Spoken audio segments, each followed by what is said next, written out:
They say you don't become a witch. That it's just one day you wake up and realize that's what you've always been.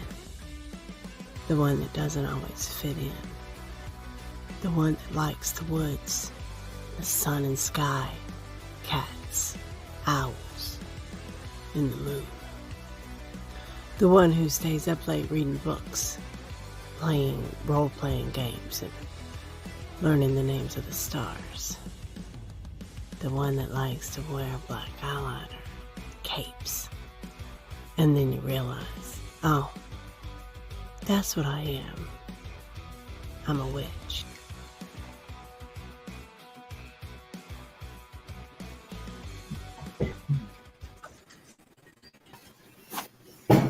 Yes, hello, I'm a witch. Hey, Angela. Hey, good evening. I'm so excited that you're here. Well, thank you. Thank you for inviting me. I'm glad to be here. Angela, I love that I'm a witch video. It's so much fun, don't you think so? It's beautiful, yes. It's very empowering. So Angela and I go way back. Lola can't be here today because she has a family commitment. And so Angela reached out and said she was going to try to come to see it. And I said, why don't you just come and teach it? Because we go way back and she has been a leader in the community for quite some time now. Yeah. Yes. So Angela, tell us a little bit about your background. Okay. Well, I've known Lady Belladonna for over 20 years. I did study with her for a while. I was going to look up the year, but I know that it's over 20 years ago. And then I left her temple and kind of wandered around for a while. And then I joined the Correllian tradition in 2008 and been a member since then. Received my third degree, I think it was back in 2012 or 2013. And I have been the Grand Deemstress of the Correllian tradition. I assist in groups being elevated to their next stage in their development, temples, in the temple making process. I was deemed the grandmother of the Correllian tradition back at one of the parliaments in Toronto. That's an interesting story. Yeah. So I do have a temple here in Jacksonville, Florida, and we have a very active group here. We're active with Pagan Pride Day. About 4 or 5 years, we've led the children's workshops and at Pagan Pride Day here in Jacksonville. What's the name of your temple? Compassion League Temple. Almost forgot there. Compassion League Temple. Yes. Dash ATC now, because you guys are a new ATC affiliate, which I think is really awesome, because back in the day when Angela and I worked together, it was at least 20 years ago, because it was before I published my book, right? You were writing the book, and I still have all of my notes from when I studied with you. From Accelerated Wicca and stuff like that. Yeah, I was writing the book back then. Mm-hmm. And so I published that book in 2004. And when Angela left, I was really disappointed. But things, and people's path has to go where it has to go. And the goddess was like, no, she's got something to learn over here. But now our paths have recrossed. Yes. And are rejoined, and we get to walk the path together again. And I'm so excited. I am excited too. You're such a wonderful sister. And so thank you for coming. I'm looking forward to the Spring Mysteries. I've not been before, so I've already got my arrangements made, my flight and my hotel room booked, and I've already signed up for the cruise, so I'll be there too in September. So Spring Mysteries, you guys, Spring Mysteries. She's put our beloved Isadora, our producer, has put springmysteries.com in the thing down here. So if you go and check out springmysteries.com, you can register. It is an iconic festival, 38 years in running. If you've never been, it's a bucket list kind of thing. Go check it out. we do have a cruise on the East Coast, leaving New Orleans in Mhm. September. Cruise.atcwicca.org.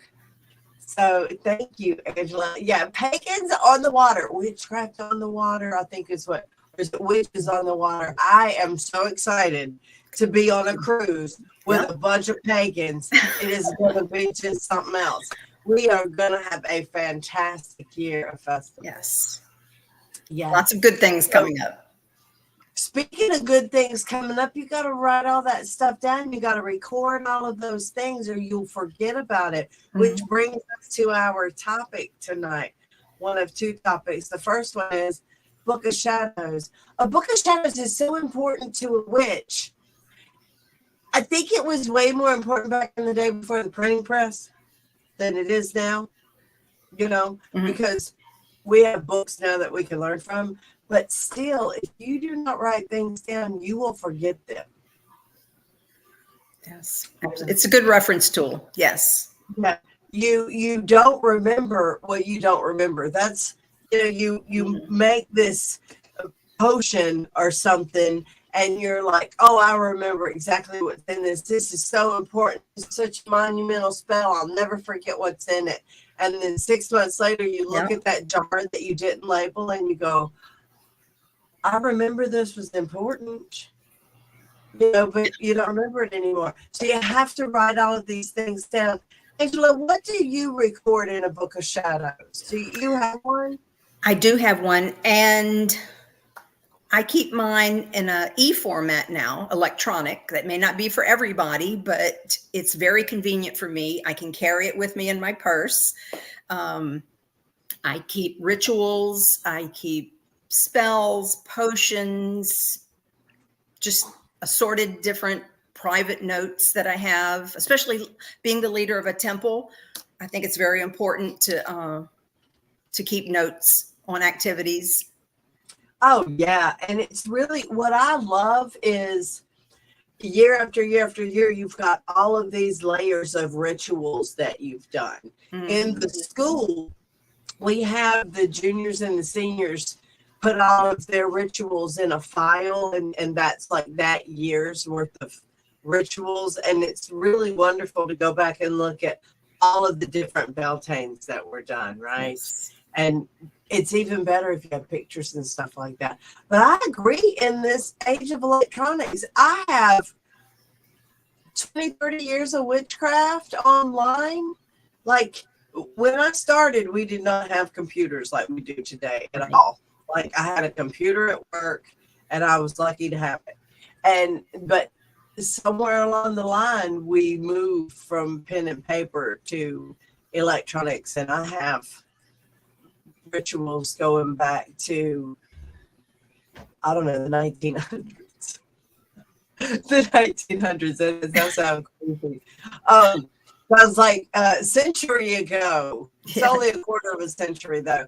And I find it very convenient, though, because I don't lose it. I have a little book that's got incenses and oils and things like that, herbal recipes and stuff. And then I've got this big scrapbook that's got certain things in it that's very similar to Book of Shadows things. And then I've got this really big, expensive Brahms book where all of the pages are fancy and it's got gold leaf and stuff like that. But I find that the computer never forgets anything, and it never forgets to print it out and put it in the book. It's always there. We always have a nice sit-down potluck dinner before our rituals.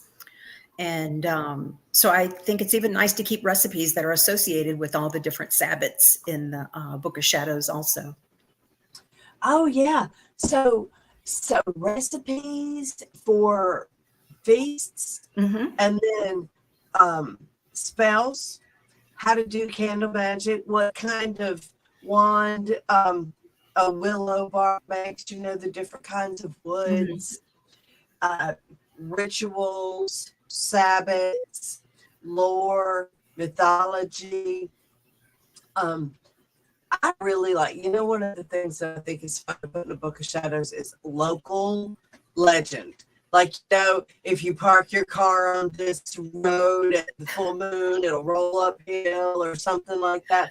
I love local legends. And that's the kind of thing that's really important for a Book of Shadows, because that's magic you cannot find published somewhere. And going back to the recipes, I like to find local recipes that maybe, because like we had Seminole Indians here, and I like to find like some of the foods that they may have eaten and incorporate that into our feasts also. Oh, heck yeah. So you like foraging notes, foods, because we have in the South is completely covered in kudzu. But if you do not know how to cook it, it's not good. Yeah, I had someone to share a kudzu fudge recipe with me once. That was Kudzu interesting. fudge? Mm-hmm. That's interesting. I'm like, you guys in the South ain't never gonna starve to death. You got too much food down there. You just sit still for a minute and you're covered in kudzu. It grows like 3 feet an hour. I don't know. It's ridiculous. Very fast. Very fast. So, but that's the kind of thing that would go in a Book of Shadows. Local lore like that. This is what this plant is all about. It grows here. This is what you use it for. Yeah, those kinds of things. And what do you think about like epiphanies and personal gnosis, journaling? What do I think about that? Yeah, Journaling? would you put that in the Book of Shadows? Like I said, I think it's important, especially being a temple head, to keep notes, because you may need it for any type of reasons. You may need it later for legal reasons. There's a lot of reasons why you should keep good notes in your Book of Shadows.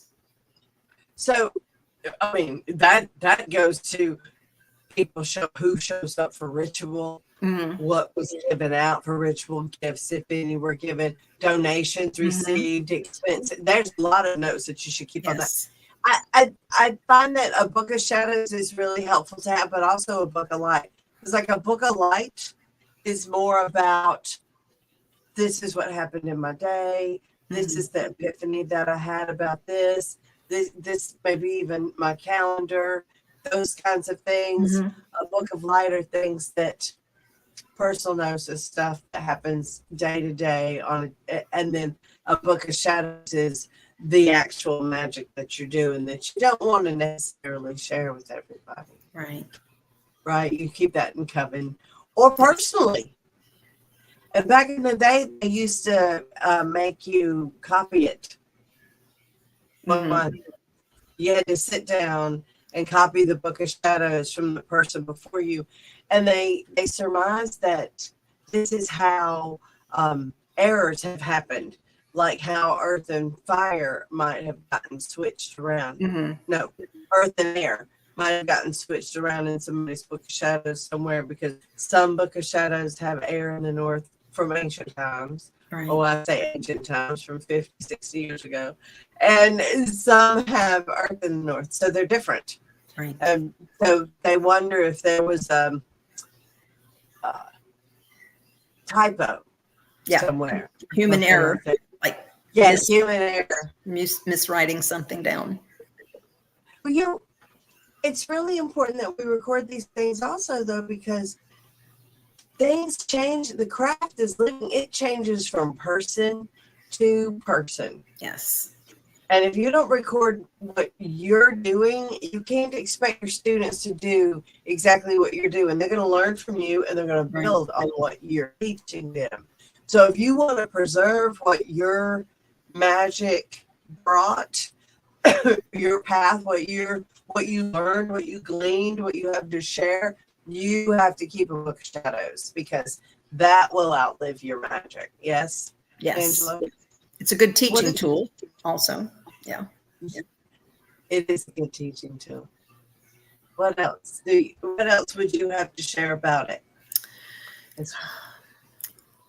Thinking about the handwritten Book of Shadows, I was an art major in college, art management major.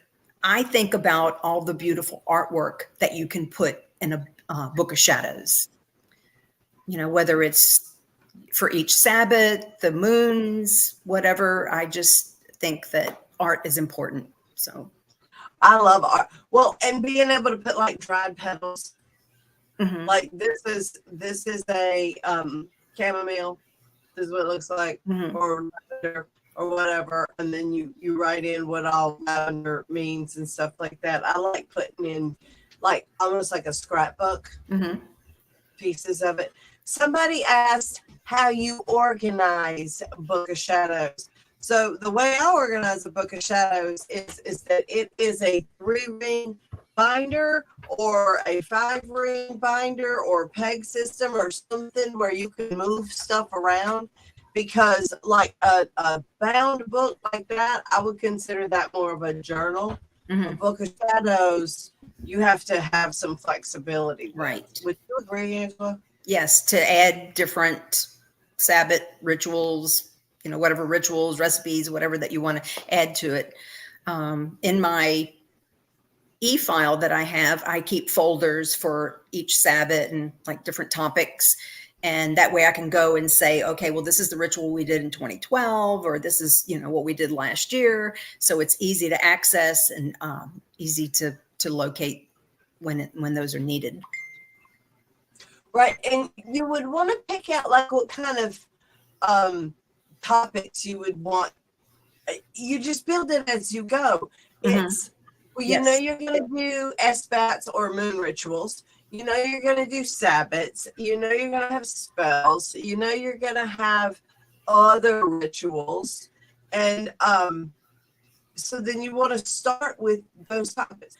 You come up with a new topic, you go, oh, new topic, and you Mhm. create a new index. Yep. And some people have 3-ring binders that they start with their Book of Shadows. Pete has, we have 3-ring binders galore at the Mother Church because that's what Pete did. He would just Mhm. put the tabs and change them and build them as he went. And when he ran out of room, he'd put another one and put part 2. Start Part another 3. one. Mm-hmm. Yeah. So you just, Wicca's a living religion and it's experiential. So if you do it, you don't like the way you do it, start over and do it a different way until you like the way you do it. There's no wrong way to No. witch.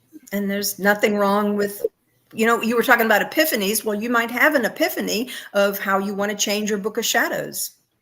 So Yeah. Yeah, those are some of the best ones. So it's not weird to have several books. I have several books. I have all kinds of. I've got 3 books I'm carrying around with me because I've got my book of tasks, and then I have a journal, and then I have my calendar.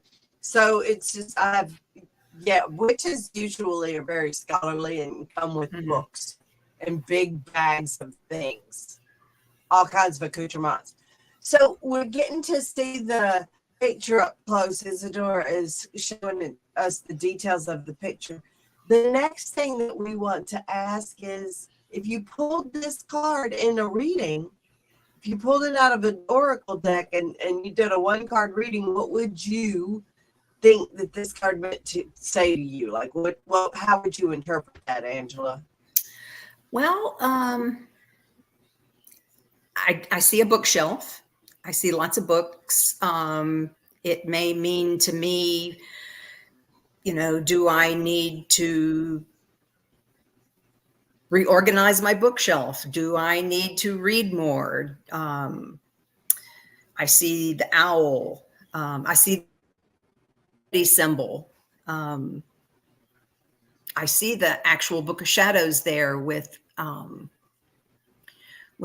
light bulb, and it looks like a lotus maybe in there, some wheat and the earth. It looks like, is that a pair of glasses in front of the Book of Shadows on there? It looks like a pair of glasses. Yeah. Maybe, yeah. Maybe that's why she was making it bigger so that we can see the details of it. Yeah, so what I would, if I saw this, if I drew this out of a book, I would, first of all, I would notice that the owl is the same owl that is our coven symbol. Mm-hmm. And I would take note of that and feel like I just don't write down enough. I just don't record enough. I need to record more videos. I need to write more things down. I need to let the public more into my life. I am all kinds of cool things happen all the time, and I don't record them. I just don't think to do it. I wasn't raised in the everybody's got a camera in their hand generation. And so I find that the thing that I don't do enough of is communicate. And I would take this as I need to record what's happening. Okay. Telling you to get your together because it's a mess. Ah. Today is the first day of the rest of your journey here. You can get organized today. I got organized over Christmas. I'm excited about the new year. How about you, Angela? I am, and especially all the events that I'm planning to go to. I've never been to Washington State, so I'm excited to come out and it is beautiful and visit. Yeah. So, okay. I think Isadora has given us a new card. I think that's what that means. Okay. The next card is, you're going to love it out here. It's absolutely gorgeous. We have air conditioned all the time. It's not really, really cold. It's not really hot. It's just nice and convenient and comfortable. Are y'all, let's see, Florida. Wait, here's the card. It's coming up. The Self. That is a gorgeous card, isn't it? That is a gorgeous card. The Self. It looks like she's holding a mirror that's got pearls wrapped around the handle. And that seems to be the chakra colors going up the nose there. And is that the sun and the moon in the eyes? Oh, good. Yeah, I didn't see that. Stars on the cheeks. The infinity symbols in the eyebrows. This is a beautiful card. That we were talking about the topics beforehand, and I was like, the self, man, that we can talk for 2 days about that. I mean, the self is a magical tool.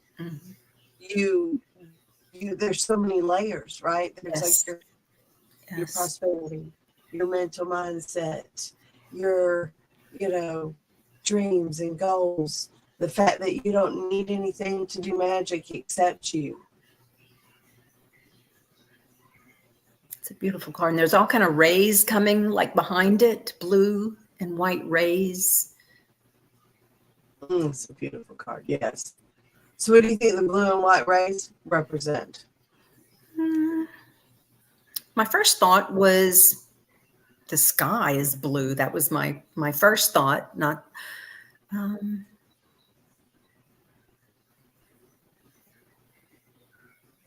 So my thought between blue and white I see is the crown chakra and that which is unknowable, and blue is communication.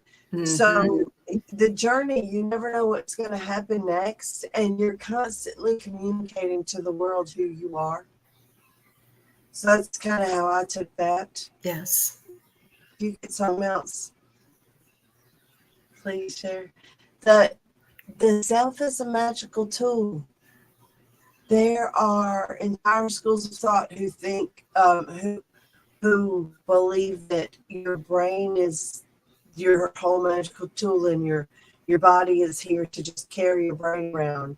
And then there are like yogis who do certain positions with their body to gain spiritual disciplines and awarenesses. There's so many layers. So what do you think is the most important thing about maintaining the self as a magical tool, Angela? I think we need to take care of our physical bodies. I think that's extremely important. If we don't take care of our physical bodies, it can cause a myriad of things to go wrong. I think we're better thinkers if we take care of ourselves, if we eat right, drink our water, exercise. I think those things are important for the self. a lot of times witches try to escape dealing with reality, you know, like reality is really hard and we had really rough childhood. We have a tendency to try to escape reality, but witchcraft is mastering reality. And when you have health issues, that tells you something about energy in your world. Doesn't mean you shouldn't get professional medical care. We just believe in science. Go to the freaking doctor, okay? Right? Like, don't try to dapple your health into, you know, get checked out. You don't want to die of something silly because you didn't want to go to the doctor. But also look at what your health symptoms mean symbolically in your world. Look at your history. When did this happen? What's going on when that happened? You know, there's people that have chronic headaches. When you trace it back to the original thing, when they started having a headache, then they start unraveling why they have headaches, and their headaches will go away. Look at and examine your life and your health, and know that you're a conduit of magic. It comes in, and you are the expression of magic, and all of the different things, the comfort and the discomfort, the ease and the dis-ease is all an expression of energy. And you can change it because you're a witch, right? Absolutely. Yes. Yeah. So, and that kind of feels like the rays coming out of it as well. You know, the communication, also medical health, all of that kind of stuff that has to do with Hermes and communication and throat chakra and stuff. What else would you say about this card? The self is a magical tool. I think it's important for us to know ourselves, to understand ourselves before we can understand other people. And I think understanding ourselves might be a key to understanding others. One of the things at New Eleusis, it's Mysteries Festival, and ancient Eleusis, they said, know thyself. Yes. Know thyself. Yes, it's a very important spiritual quest, is to know thyself. Okay, so I'm going to teach us some mirror magic. Look it in the mirror. People go, they're like, okay, I know I'm supposed to look in the mirror, but I don't understand. I look in the mirror, and I mean, yeah, okay, there's two eyes, there's a nose, there's a mouth. I don't understand. All right, so it's not about looking in the mirror and seeing the voice on the other side of the face talk to you. It's about sitting there and staring and breathing long enough to listen to what the thoughts in your head have to say. You give it enough time. Like do you remember when you're a teenager and you're sitting there in front of the mirror and you're putting on makeup? Some of you might have not done this. You're putting on makeup and you get all of these ideas about the music that you're listening to or whatever. The mirror gives your subconscious an opportunity to come forward. So it's about listening to the thoughts that are stimulated in your head while you're looking in the mirror. You can also look in a black mirror and do the same thing. And a black mirror, all you do is get a glass plate, and paint the back of it black if you want a glass mirror. They're real easy to make. Yes. A black mirror, not a glass mirror, a black mirror. Yeah. So, but it looks to me like she's doing mirror magic in this. Yeah. And self-reflection, self-awareness is really important. Yes. But also another part of mirror magic is telling yourself what you want. You see those people in the mirror, I am happy, I am beautiful, I'm good, I'm awesome, one of my favorite affirmations. This little girl, she was like, I love my Melissa, and I love my this one, and then she got herself all spun up, and she was like 5, and she was standing up on the sink and everything, and she went running down the hall. She is hopped up on happy for herself juice. So that's the other side of mirror magic, projected into what you want to have happen. Yeah. So what about mindset, Angela? Do you think mindset's an important part of the self and magic? Absolutely. If we don't have the proper mindset, are we going to go on the right path? Are we going to make the right decisions if we don't have the right mindset? Right. Right. You always have to, well, your magic comes from your mindset. Mm-hmm. So it doesn't really matter what spells you do if your mindset is constantly telling you you can't. Right. Then If you're thinking you're negative thoughts. Yeah, you have to think positive thoughts. So it's basically like this. You go around the elements: mental health, emotional health. Are your habits good? Are you into bad habits? Do you get enough sleep? Do you smoke too much? Do you drink too much? Do you eat? All things in moderation, including moderation. You can get ridiculously drunk once every 10 years, but not once every 10 days, right? Right. And it happens to the best of us every once in a while. So, and then earth, right? Are you eating good? Are you taking care of your health? Are you taking your meds? Are you doing the right thing for your physical body? Are you grooming? Are you buying yourself clothes? Some of us don't take care of our physical body. And you are sacred. You, above all other people, deserve your love and respect. Yes. So,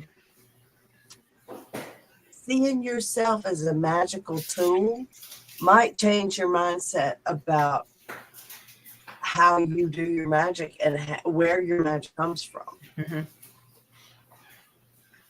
Anything more to add about that? If you pulled this card, Angela, what would you think that it means? For myself, I would think maybe I need to do more self-reflection. Maybe more self-reflection is needed. Yeah. And I'd have to think about the pearls and think about what that would mean. Pearls would be a water element, wouldn't it? I always think pearls of wisdom. Pearls of wisdom. I would think that those pearls of wisdom wrapped around the handle and in your hand would Mm-hmm. signify to me that I already have it. I just need to remember. I need to look within and find it. I need to remember when I dealt with this before and, reaccess the energy, start all over again. Pearls of wisdom. Somebody said Aphrodite, something I think I saw down there. Aphrodite comes to my mind when I think of pearls. Oh, yeah, me too. Me too. Yep, Aphrodite. But I think in this particular situation, pearls of wisdom. Yeah, that does sound appropriate. Yeah. Yes. Yeah. It is the mirror, though, and Aphrodite does love her mirrors. Yeah, and they're right. Those pearls of wisdom are right there in your hand. You already have them. And when you bring up Aphrodite, Aphrodite and Hermes are the two gods that just stayed with us when all the other gods retreated. Aphrodite and Hermes were like, the heck with that. I'm having too much fun. I'm staying on the planet. And so seeing the beauty within, seeing who you truly are. We all have this distorted view of ourselves. Mm-hmm. And seeing the beauty or seeing how beautiful you are is really difficult. I mean, when you don't think you're pretty, people saying, "Oh, beautiful on the inside" is the worst thing to say. And so that's not what I'm trying to say. What I'm trying to say is the way you can see your true beauty is by looking at your children or your parents. Looking at your brothers and sisters, looking at your children, looking at your parents. Because my children are beautiful and my parents were beautiful, but I really had a hard time seeing myself as pretty until I saw me and my daughter right next to each other and we looked identical. And then I was like, wow, okay.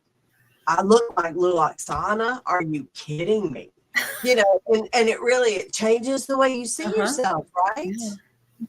So if you have a hard time seeing your beauty, look at your children, look at your parents. They look like you. You look like them. Yes, you're beautiful. You're beautiful. Everybody is beautiful. We all we all desire different things. Mhm. You just have to find the people that like what you like. You got to find your tribe. Yes. That's what we all strive for. Yeah. Any closing remarks? We finished early, Angela. You know that when you the topics just fly by when you just when it's just in the flow, right? Yeah. I like it when you can get straight to the point. Yes. What are you doing in Florida, Angela? If people want to know more about you and the coven that you run, the Compassion League Temple. Well, we have monthly gatherings, whether there's a Sabbath or not, and I think we're a pretty close knit group of people. We go on vacations together. Fun. We just all get along, and we just love being together, and we're all best friends. And I've even made one temple member in my will, so to be the executor Wow. of my will. So that's saying something if you're that close with people that you trust them that much. Covens are like chosen family. Yes. So that made sense to me that you would have that chosen family. You're bringing all these people with you to Spring Mysteries. I can't wait to meet them. Well, I think I have one person coming with me to Spring Mysteries, and then there's 4 of us going on the cruise. Woo-hoo! Yeah. We're gonna have so much fun. Oh my God. So I had one more question for you, Angela. Oh my goodness. Oh my goodness. You'd rather help you'd rather help me bring in new affiliates to the ATC, or you'd rather help Spiral Scouts? Okay, can you repeat that, please? You'd rather help me bring new affiliates into the church, or you'd rather help with Spiral Scouts? I probably want to do both. I want to bring more affiliates in and help with Spiral Scouts. That is the right answer. In witchcraft, you guys, you got to take it from a 3rd degree. If the question is either or, the answer is both. If they ask you if you want cheesecake or pie, you say both. All 3. Angela, yes. Thank you so much for coming. It was great to have you on here. Well, I really appreciate your insights. Thank you for inviting me. All right, you have a wonderful week, ladies and witches and cats and all of you kinfolk out there. And we will see you next week on the Seeker's Path. Y'all have a magical week.